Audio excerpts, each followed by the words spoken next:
مرګرو اسی ما دا سوچ کولو چې الله تعالی په دې دومره غټ کائنات کې موږ انسانان جوړ کړو، یعنی زموږ د ځمکه په دې غونډ کائنات کې د یو ټاکي برابر هم نه ده.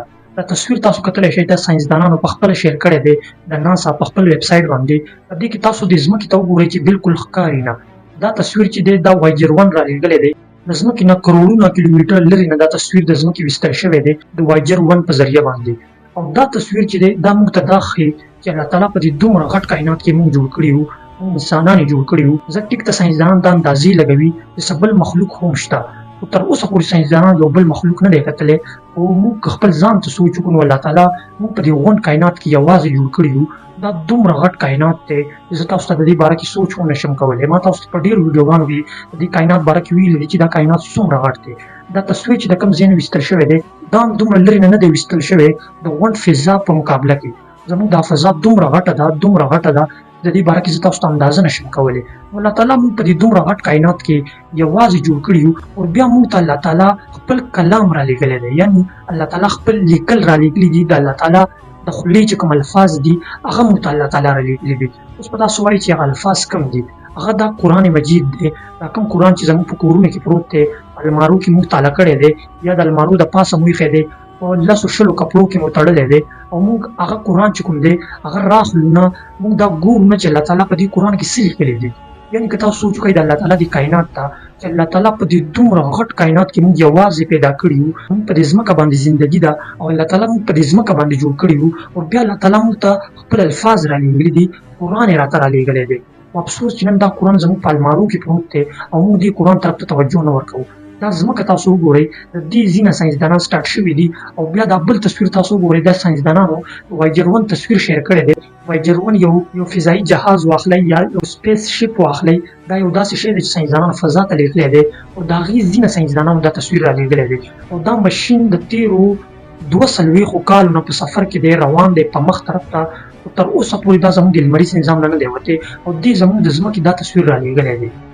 او مشکله ده چې دا ماشین زموږ د لمریز نظام نه صرف وځي، ولې چې زموږ د لمریز نظام دومره غټ دی، دومره غټ دی، د هغې باره کې څوک سوچ هم نشي کولی. اوس ساینسدانان دا وایي چې دا وایجر 1 کوم فضایي جهاز دی دا به اوس خرابېږي، ولې چې په دې کې څه داسې ټیکنیکل مسلې هم راغلي دي. او بیا دا د لمر نه لرې کېږي، دا د لمر په رڼا باندې روان دی. خو دا د لمر نه دومره لرې شو چې د دې ماشین نه، د دې فضایي جهاز نه زموږ دا لمر د ستوري غونته کې ښکاري. یعنې د لمر رڼا دې ماشین پورې صحیح نه وررسي، نو دا ماشین بس خرابېږي. 40 کال وروسته دا په سفر کې دی او دا لا زموږ د لمریز نظام نه دی وتی. نو الله تعالی دا دومره غټ کائنات جوړ کړی دی، لکونو کروړونو په اربونو نه هم زیاتې زموږ د دې ځمکې په شان ځمکې دي، سیارې دي، او بیا په کربونو ګلکسیانې دي، کهکشاګانې دي.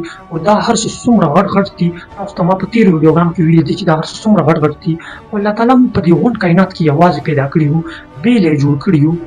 او بیا الله تعالی موږ ته خپل کلام رالیږلی دی، خپل کتاب یې رالیږلی دی. زه خو چې دې قرآن ته ګورم که نه، نو په ما دا ویښته داسې ودرېږي، ولې چې الله تعالی په دې دومره غټ کائنات کې موږ یوازې جوړ کړي وو. او بیا موږ ته د هدایت دپاره دا کتاب راکړی دی، په دې کتاب کې ستاسو کامیابي ده.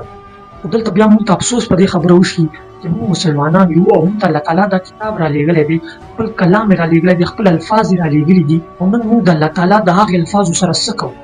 هغه الفاظ، هغه کلام موږ په المارو کې تاله کړی دی، یا که په المارو کې مو نه وي تاله کړی، نو د المارو د پاسه مو ایښی دی، په کپړو کې مو تړلی دی، په هفتو یې نه راخلو.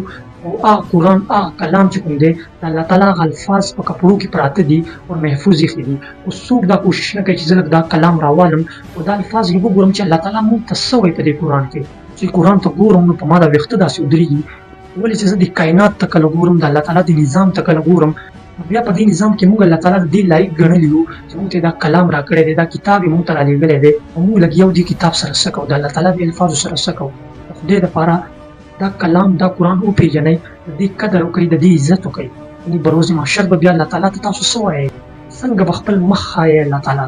دا ویډیو دومره شیر کړئ، دومره شیر کړئ چې هر یو پښتونه پورې ورورسوئ او هر یو مسلمانه پورې ورورسوئ چې هغه لږ هوش کې راشي او هغه د دې قرآن باره کې لږ سوچ وکړي چې دا قرآن د الله تعالی کتاب دی، دی موږ ته رالیږلی دی او نن موږ دې کتاب سره څه کوو. لوی الله په امان.